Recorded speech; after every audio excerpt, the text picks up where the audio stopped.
We're going to continue our study of trig, and here on the screen you'll have that reminder of your six trig functions: the sine, the cosine, tangent, cosecant, secant, and cotangent. Again, how you remember those are up to you. SOHCAHTOA or Oscar had a heap of apples, whichever is best for you. Now I've got on the screen a triangle,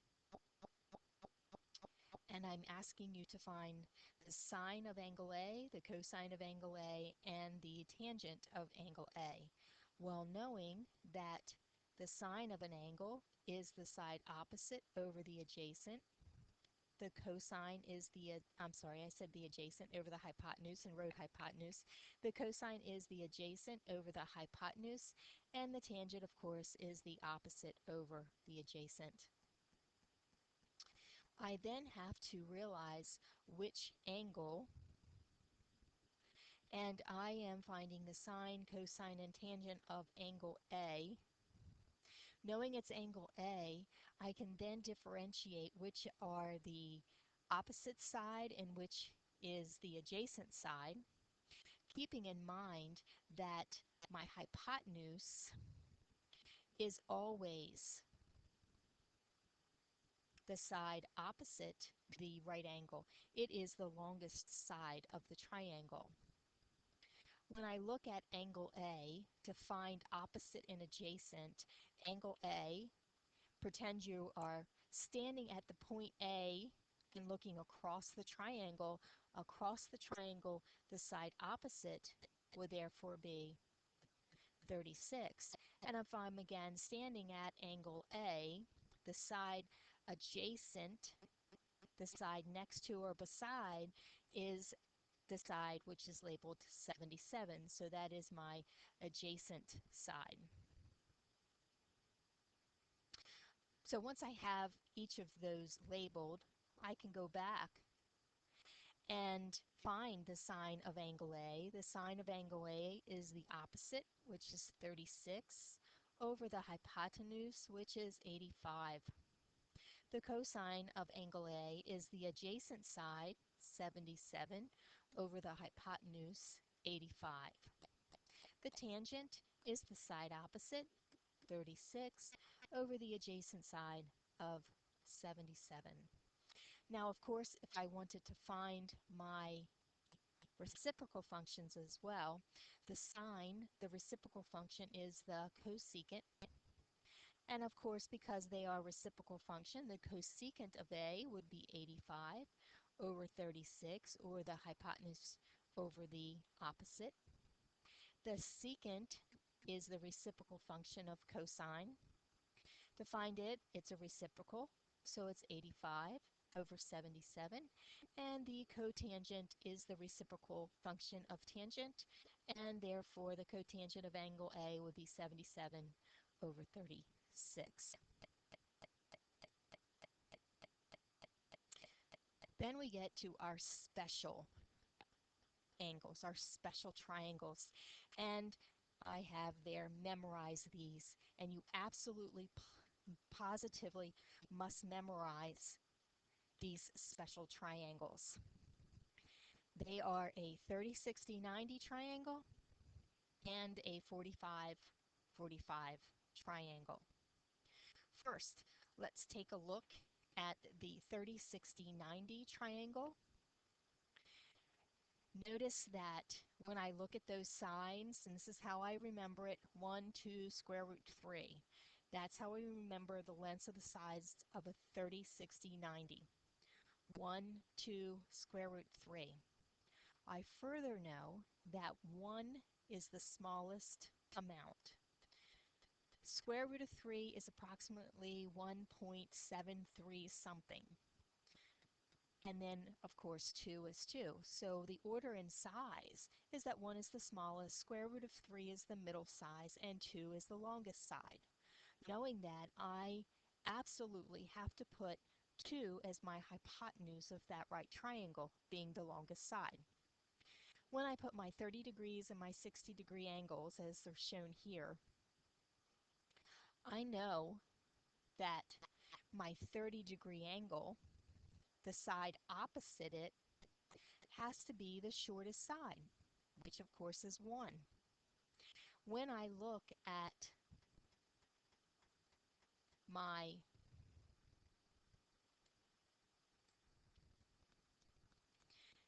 angle 60 degrees, I know the side opposite that one has to be the middle because it's the middle size angle.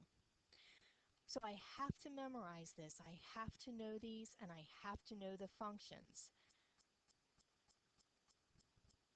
You should get to the point where either you can draw the triangle and quickly find the 6 functions of 30 degrees and the 6 functions of 60 degrees, or know those off the top of your head. For instance, let's work with 30 degrees. The sine of 30 degrees. Sine of 30 degrees, the sine is the opposite over the hypotenuse, so the sine would be 1/2. The cosine of 30 degrees is the side adjacent over the hypotenuse, square root 3 over 2. The tangent of 30 degrees is the side opposite over the adjacent, in this case 1 over square root 3. And of course I can never leave a radical in my denominator. I must rationalize that denominator back from section or chapter 1. I forget which section in chapter 1. So I'm going to multiply that by the square root of 3 over the square root of 3, and I'm going to end up with square root 3 over 3 as my tangent of 30 degrees. Of course, once I have that tangent and the cosine and the sine, I can find their reciprocal functions very easily. When we do that, the cosecant of 30 degrees would simply be 2. The secant of 30 degrees would be 2 over the square root of 3. Again, I have that same problem. I need to rationalize my denominator, so I'm going to get 2 square root 3 over 3. My cotangent of 30 degrees, of course, is simply going to be square root 3. So that's all for 30 degrees. I think I'm going to go ahead and move this other special triangle down to get it out of my way. I have a little more room here to work.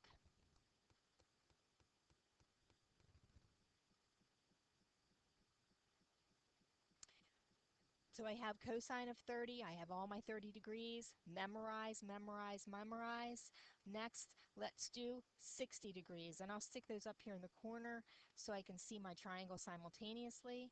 Let's look at the sine of 60 degrees, the cosine of 60 degrees, the tangent of 60 degrees. Now I'm looking at angle C. I'm standing at the 60-degree angle, angle C. And we know that the sine is the side opposite over the hypotenuse, which would be the side opposite, square root of 3 over the hypotenuse. The cosine of 60 degrees is the adjacent over the hypotenuse, 1/2.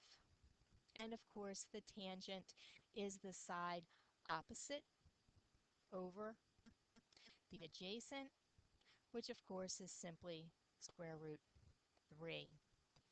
I could then, of course, get my reciprocal functions. Cosecant of 60 degrees would be 2 over square root 3, multiplying by square root 3 over square root 3 would be 2 square root 3 over 3. And of course here, when I look at the secant of 60 degrees, it will be 2, and the cotangent of 60 degrees will end up being square root 3 over 3 once I take the reciprocal and rationalize that denominator. Again, you have to memorize these, you have to know them frontwards, backwards, and be able to use these to be able to solve right triangles, which we're going to practice in this lesson. So we're going to come down here, and I have now got my other special, which is 1, 1 square root 2 when I have a 90-degree right triangle with 45-degree angles.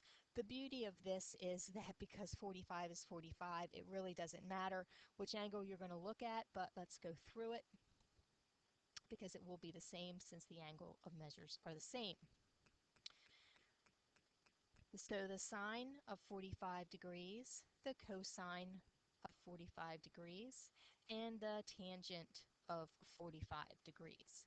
The sine again, and I'm looking at this angle, would be the side opposite over the hypotenuse, and I would have 1 over the square root of 2. And of course we know we can't leave that radical in the denominator, so I'm going to multiply by square root of 2 over 2 and getting the square root of 2 over 2 as my sine. We'll notice that because 1 and 1 are both the opposite side and the adjacent side, the cosine also will be square root 2 over 2.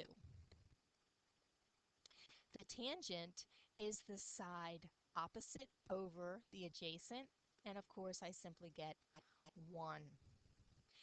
Doing the reciprocal functions, the sine of 45, the cosecant of 45 would be the reciprocal, and of course simply the square root of 2. Of cosine would be the secant of 45, again the square root of 2. And the cotangent of 45, and of course the reciprocal of 1 is simply 1. Again, these are ones you have to know frontward, backward, commit them to memory, and keep them in memory. Now let's talk about the cofunction identities. Here we're telling you that any acute angle has a cofunction, and that's why the names are such. It's not because of their reciprocal functions, but sine and cosine are co-functions. Secant and cosecant are co-functions, and of course tangent and cotangent are co-functions. And we're asked then to use these identities to write the function in terms of its cofunction.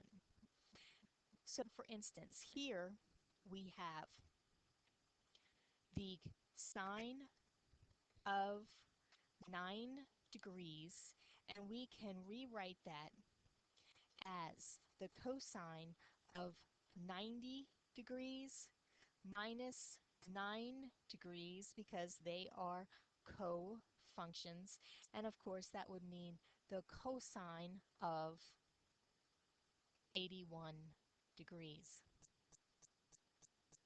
Using the co-function identities here for the cotangent of 76 degrees, it would be the tangent of 90 degrees minus 76 degrees, which would be the tangent of 14 degrees. Here I have the cosecant of 45 degrees, and the cosecant of 45 degrees has a co-function of secant, and it would be 90 minus 45 degrees, which of course would be the secant of 45 degrees. So let's go back and just examine what that really means, and we can do that with our special triangles that are 30, 60, 90. And take a look. We said that sine and cosine are co-functions. So if I have the sine of 30, it would mean the cosine of 60. So the sine of 30 and the cosine of 60 are co-functions, and you can see that the sine of 30 would be equal to the cosine of 90 minus 30, or the cosine of 60, and sure enough, each of them are 1/2. Likewise, the cosine of 30 has a cofunction of the sine, so the cosine of 30 would be the same as the sine of 30 minus 60. And again, you can see that. That's how co-functions work. And the reason they work that is because one is the adjacent and one is the opposite sides. It's all a relationship of the sides of the triangle.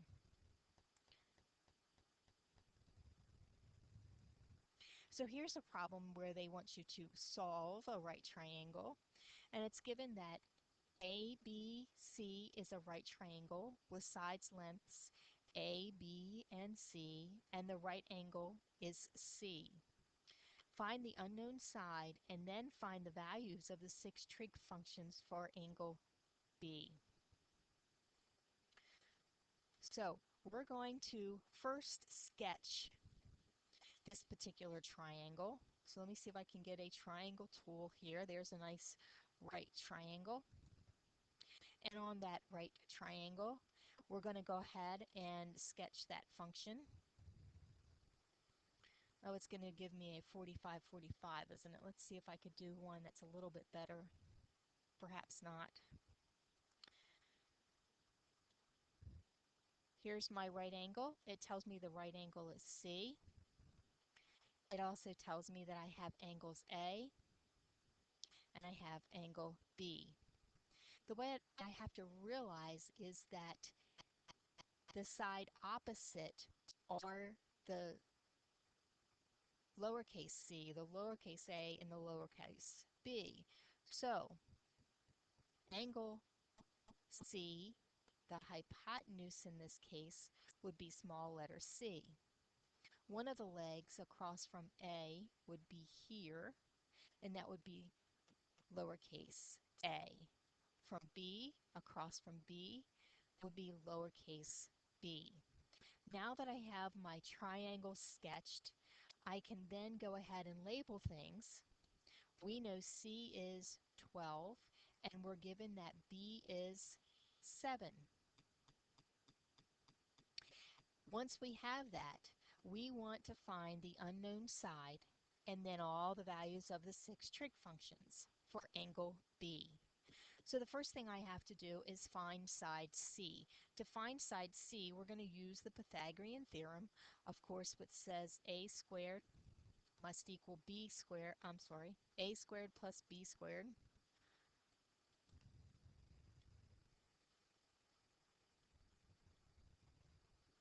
is equal to c squared.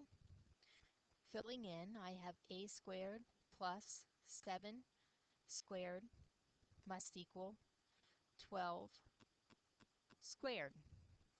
So a squared plus 49 must equal 144. A squared then must be, let's see, what's that going to be? Subtracting 49 would be 95. And of course, that means that my A would therefore be the square root of 95.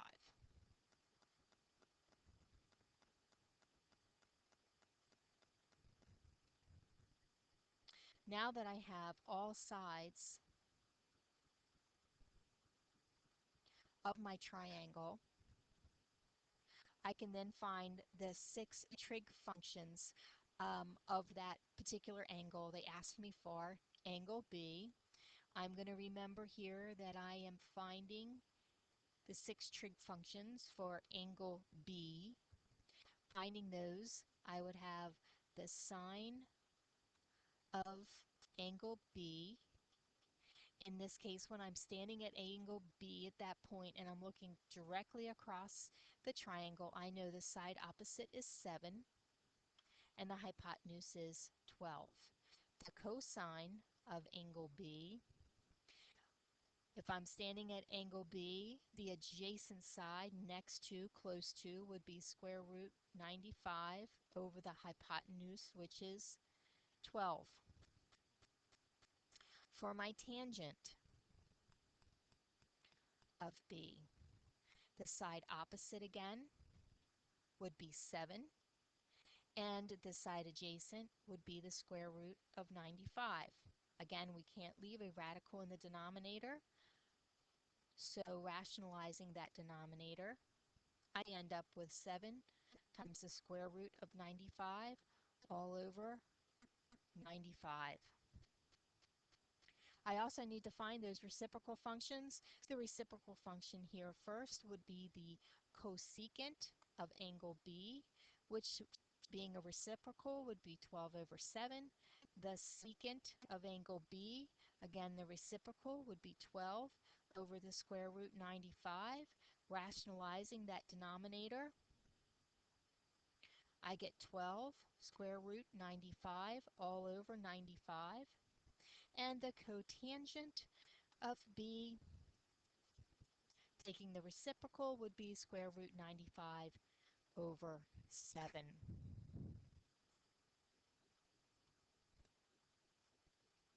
Reference angles. Definition here of a reference angle is a positive acute angle made by the terminal side of the angle and the x-axis. A reference angle is the closest way you can get from the terminal side of the angle back to the x-axis. So in this case, my reference angle for an angle that is 294 degrees, and I sketch that angle, 294, is obviously going to be in quadrant 4, and I want it the closest measure to the x-angle, and in this case, it would be 66 degrees.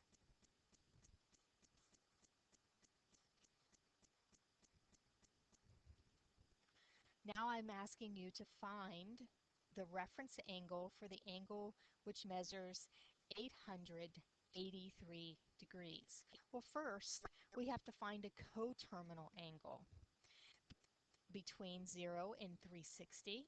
So I'm going to take my 883 and I'm going to subtract 360.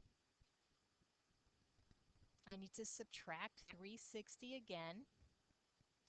And once I've subtracted 360 again, I end up with 163 degrees.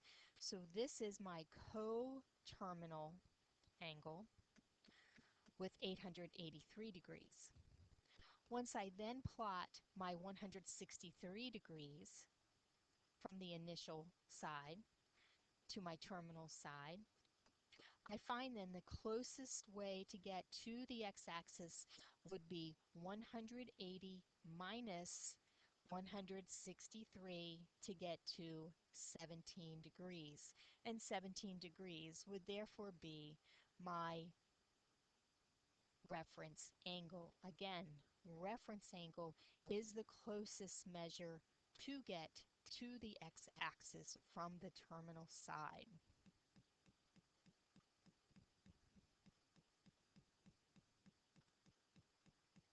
Here's a quick chart that you can use to think about what is happening for a reference angle. And I don't really like to just memorize rules. I would like for you to be able to look at it and truly understand how I would figure out the reference angle. But I gave you this to help guide your way. If I'm in the first quadrant, obviously it's just the measure of the angle. In quadrant 2, if I'm in quadrant 2, the closest would be to drop right to the x-axis, and I would take 180 minus theta. In quadrant 3, I'm still going to take 180 minus theta because that's still the closest way to get to, or theta minus 180, it's still that closest way to get back to the x-axis. In quadrant 4, I would be taking 360 and subtracting theta to get the closest or reference angle to the x angle.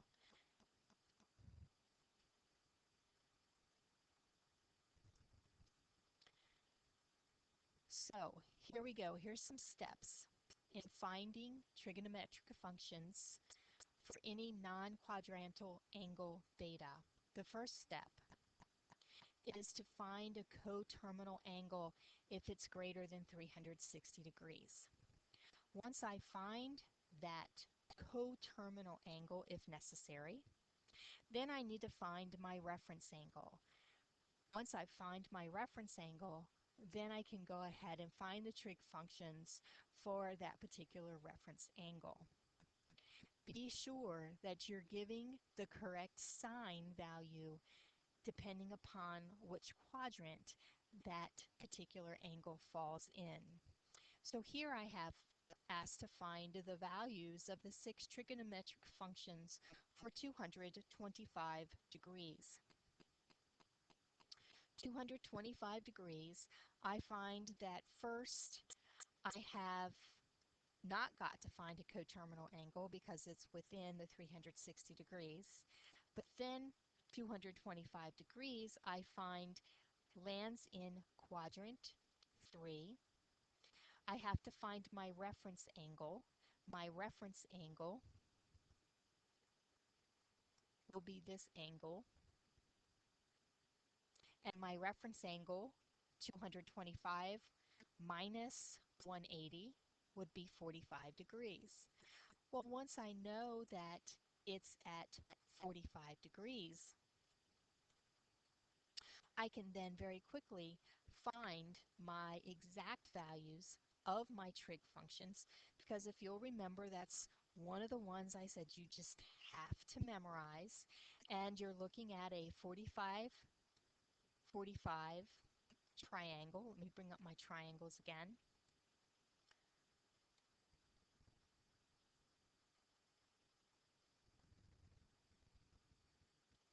And when I have a 45, 45, here's my 45, 1, 1, square root 2. And once I know those and I have that, I can go ahead and find all of my 6 trig function values. And of course, sine of 45 degrees is going to be 1 over the square root of 2, which we know is really going to be the square root of 2 over 2 once I rationalize my denominator. The cosine of 45 degrees is square root 2 over 2.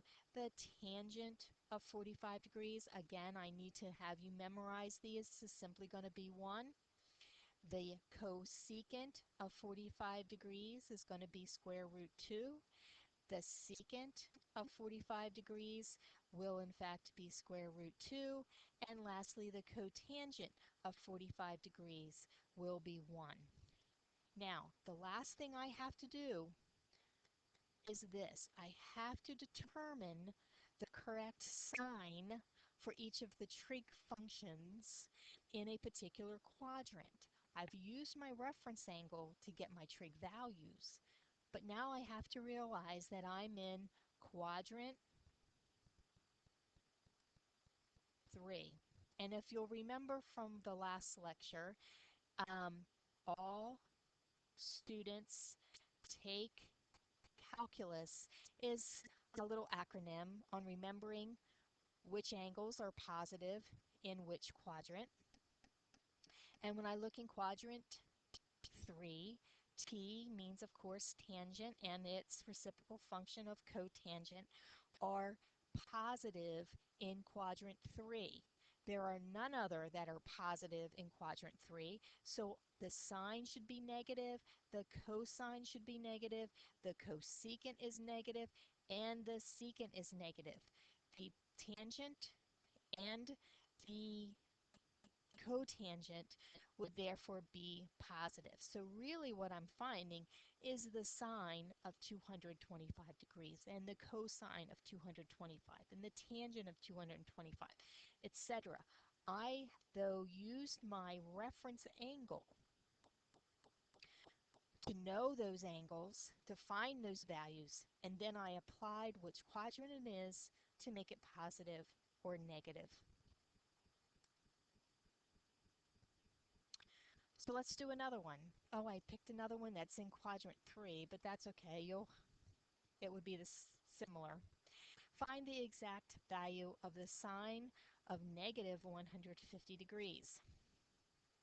Again, this goes back to measuring angles, and I need to realize that since it's negative 150 degrees, that to get an angle that is negative, I am going clockwise from my initial side. So my terminal side would end up, in this case, landing in quadrant 3. The coterminal angle would be 210 degrees.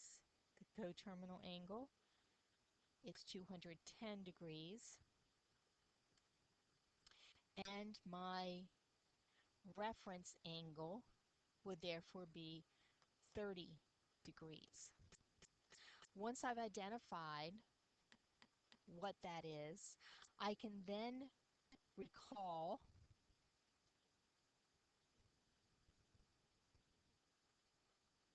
that looks much better than using that other drawing tool, that I have a very special triangle, which is 30, 60, 90. And I'll also recall that my values there are 1, 2, square root of 3. 1 is the shortest side, square root of 3 is the middle side, and 2 is my long side, which of course is my hypotenuse. And in this case, I want the sine of negative 150 degrees, which really has a reference angle of 30 degrees. So I'm really wanting the sine of this angle. And again, the sine is the side opposite over the hypotenuse, which would be 1/2. But now I have to remember that it is quadrant 3. In quadrant 3, the sine is in fact negative.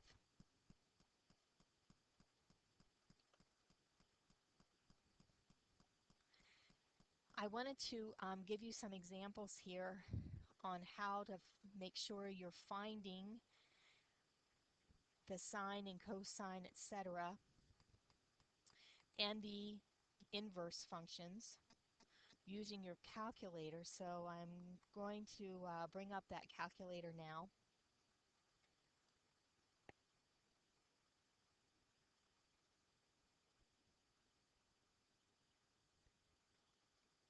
Okay, now that I have my calculator up and running, we're going to approximate the value of each of the expressions, and we're going to find the tangent, cosine, secant, and cosecant.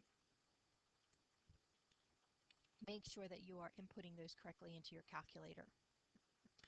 First, in Chapter 5, we're dealing with degrees. We're not dealing in radian measure. Radian measure we're going to discuss in section 6.1.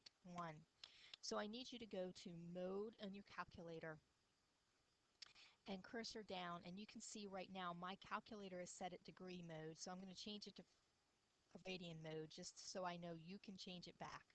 Here, if radian mode is highlighted, I'm going to click on and can go down to radian. I'm going to cursor over to where it says degree, press enter, and now because degree is highlighted, I am in degree mode. That is critical because if you leave it in radian mode and you're asking the calculator to find your trig function values of a degree, but you're in radian mode or vice versa, it's obviously not going to give you the correct answer. So I'm going to quit now. Everybody's now in degree mode. I want the tangent, so I'm going to hit the tangent function. Then I'm going to put 68. And of course my calculator wants to do that extra little 8. 68, but I have to get degree and I have to get minutes. To do that, there is an angle function, which is in blue above the apps key, so second angle.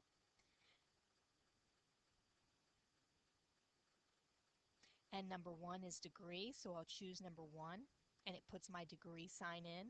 I want 40, 3 minutes.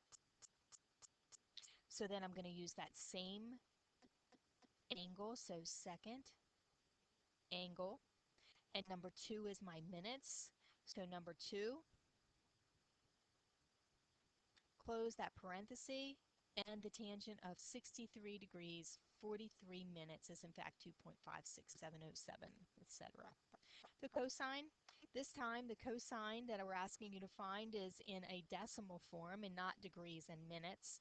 So we're going to simply go to cosine, and we're going to have 193.622, close that parenthesis, and I closed it twice, and you'll get negative 0.297187. The harder thing, or the thing that I really want to make you understand, is this one. You do not have cosecant and you don't have secant on your calculator as buttons. But what you do know is that the cosecant is the reciprocal of the sine function. Do not misinterpret when it says in blue sine to the -1, cosine to the -1, tangent to the -1. They are not the reciprocal functions. They are instead, tell me the angle given that the sine of the angle is a certain degree. For instance, if I said second tangent, meaning the inverse, the sine, not the inverse, cotangent, it means the inverse of the sine. And the inverse of the sine, we knew that 1 was a 45-degree angle. So when the tangent of an angle is equal to 1, the degree of that angle is 45. That's what these buttons, sine to the -1, cosine to the -1, tangent to the -1, that's the inverse values. To therefore get the cosecant, I'm not going to use sine to the -1. Instead, I'm going to find first the sine of 35.8471 degrees. And I could do it two ways. I could go ahead and put an extra set of parentheses and just take that value and take the reciprocal, or I can take the reciprocal afterwards. That's what I'm going to choose to do. So I'm going to put in there the sine of 35. Of course, it didn't get my 3. 35.8471 degrees. You don't have to put degree here because the calculator is in degree mode.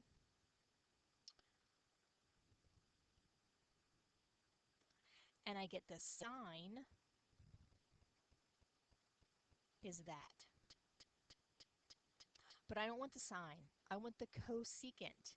It's reciprocal function. So I'm going to take the answer and raise it to the -1.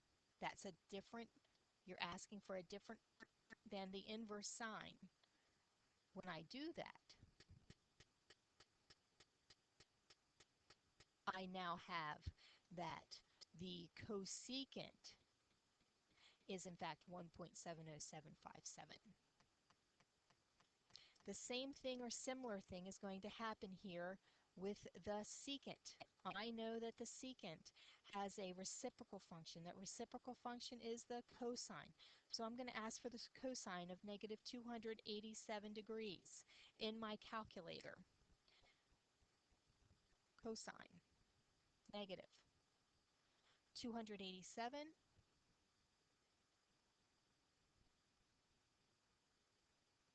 Once I find that, then I'm going to take that answer and get its reciprocal.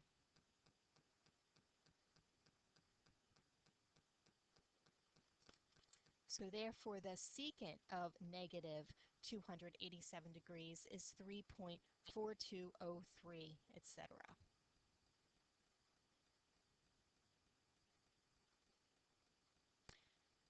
Now we get to use the inverse trig functions on our calculator. We want to use that calculator to find the angle. Do you see the difference? Now we're finding the angle. Before we were finding the value. We want the angle when the cosine is approximately 0.92111, etc. So now is when I'm going to use the inverse. So second inverse of cosine, negative, or 0.9211. Of course, we know that my difficulty here is getting this calculator to work correctly. 8, 5, 4, 0, 5, 6. And that means that if I found the cosine of 22.899999 degrees, it would in fact give me that value is 0.921185, etc. Similarly, I want the cosine, or the cotangent, I'm sorry, of the angle when it is 1.44444. Well, I know that tangent is the inverse. So the tangent of the angle has to be 1 over 1.4466474. And then I can use the inverse tangent key to find out that degree. So to do that problem, I'm first going to say that I want 1 divided by 1.4.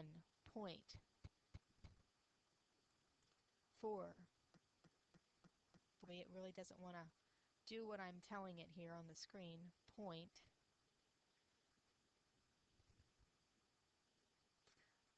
divided by, so touchy, 1.4. It's going to believe that's only 1 4. 4, 6, 6, 4, 7, 4. So first I'm finding that in the reciprocal. So really now I have that the tangent of theta is equal to 0.69125344457.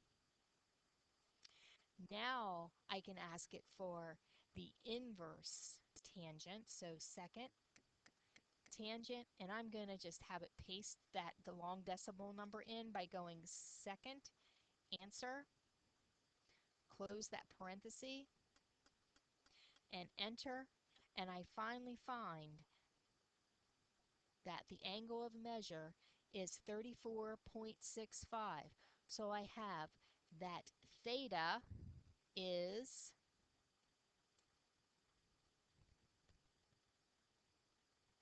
34.6543, etc. degrees. And when I find the cotangent of that, it will in fact be 1.4466474.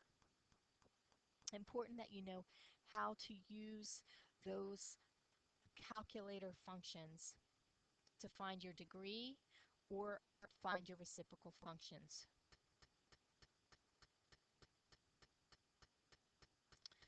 So here we have another problem, and this particular one says find all of the values of theta if theta is in the interval of 0 degrees and 360 degrees, and the sine of theta is equal to the square root of 3 divided by 2. So the first thing I need to do is realize where it could be. So I have my xy, and I have that the sine of theta is negative square root 3 over 2. Square root 3 over 2 we know is going to be a 30, 60, 90 triangle. That's one of the things that we need to remember. And we also know that the sine is negative. The sine is negative in quadrants 3 and 4. So I know I have two angles I'm looking for, quadrant 3 and quadrant 4. Then I have to realize that this, yes, it's a 30, 60, 90, but I also have to realize that my reference angle here has to be 60 degrees. Because again, if I do a real quick drawing, and I know this is the shortest, the medium sized, and the longest side here. The sine is the side opposite over the hypotenuse. Opposite would be this one, so this is where theta has to be. And we also know that this is going to be a 30, 60, 90 triangle, and it is therefore that the sine of 60 degrees is the square root of 3 over 2. 60 therefore is my reference angle. So I need to measure 60 degrees this way. And I also need to measure 60 degrees this way in quadrant 3. So I had to find both angles in quadrant, one in quadrant 3, one in quadrant 4, that have that reference angle of 60 degrees. Well, now I have to say what those actual angle measures are. So I'm going to start at my initial side, and I have to go all the way around. I have 180 plus another 60. So 180 plus 60 means that that angle is going to be 240 degrees. The next one I have to be concerned about, of course, is the angle that begins at the initial side and comes all the way around and stops here. Well, that particular angle is really 360 minus 60, which would be 300 degrees. So my two angles are 240 degrees and 300 degrees. I know that's a whole lot of work with trig and looking at special triangles and right triangles and putting them in quadrants and understanding how everything is interconnected. Try to work on those homework problems and do the best you can, and I will certainly be happy to answer those questions on Tuesday and Thursday and again after spring break. Oh, there is one more problem, sorry about that, that I would like to do with you. This one actually is one that's in the homework. This particular problem is to find the exact value of each labeled part with a variable in the figure. What's nice is that it's telling me that this is my right triangle. I'm just first looking at one of the triangles. I'm going to be working with this triangle first. And I know that my angle I'm using is 30 degrees. Again, I'm going to go back to that special triangle, 30, 60, 90, and I'm looking at 30 degrees, and I know it's 1 square root 3, 2, it's again, commit that to memory. I then want to know that here my hypotenuse in this one is 51. If I then say the sine of 30 degrees, which is the side opposite, c over the hypotenuse 51, but I also know that sine of 30 degrees is 1 over 2. Then I've got a proportion, so I'm going to say 2 times c is equal to 51 times 1. So c is equal to 25.5. So C being 21.5.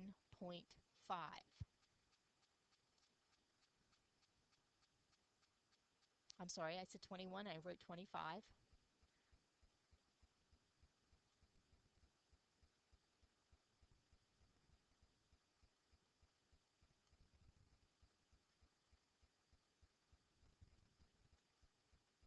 Now that I know C being 25.5, there's two ways that I could go ahead and figure out H. I could use the Pythagorean theorem that 25.5 squared plus H squared is equal to 51 squared. Certainly could do that, but I have my tool now of trig. Trig says my cosine of 30 degrees, which would be the side adjacent, H over the hypotenuse of 51. But I also know that from my standard special triangle, 30, 60, 90, that the cosine of 30 is the side adjacent over the hypotenuse, which would be the square root of 3 over 2. And again, I'm going to solve that proportion, cross multiplying. I will then have 51 times the square root of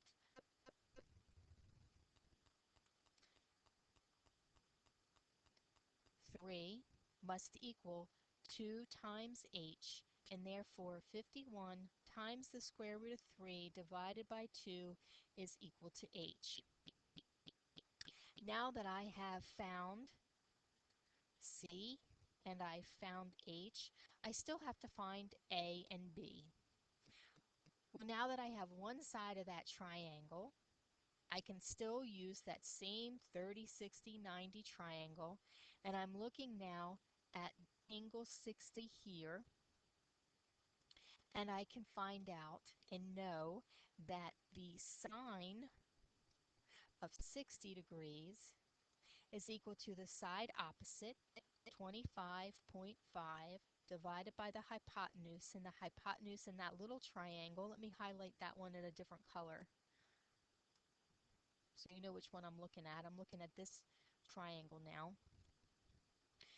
From 60 degrees, the side opposite is 25.5, and the hypotenuse is A.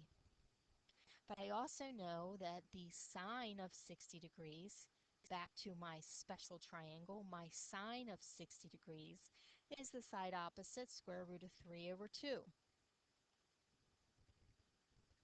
Again, I've got a proportion. I'm going to cross multiply. When I do that, I end up with 25.5 times 2 must equal A times the square root of 3. Solving that, I find A must equal to 51 divided by the square root of 3. You know that we can't leave a radical in the denominator. Multiplying by square root 3 over 3, I find A is in fact 51, square root 3, all divided by 3. So now I have A. The last thing I have to find is D. When I'm looking at D, cosine of 60 degrees is the side adjacent over the hypotenuse. I can certainly find it that way. I could also use the tangent. The tangent of 60 degrees would be the side opposite over the adjacent. So the tangent of 60 degrees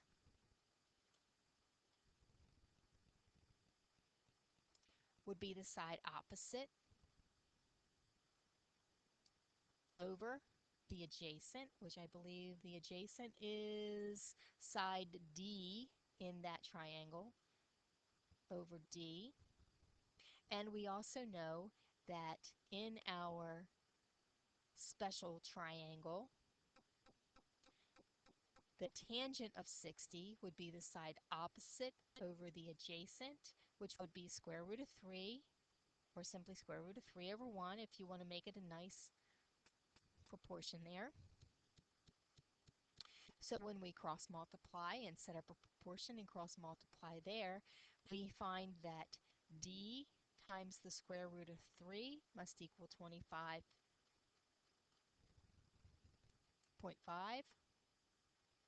And solving for D, dividing by the square root of 3, rationalizing my denominator, I find that d is equal to 25.5 times the square root of 3 all over 3. And I could check that. I could use another trig function to make sure that it all works out. I could also use Pythagorean theorem to get that last side. And I believe that is the last one I had for you in section 5.3. I'll record another video for section 4.5.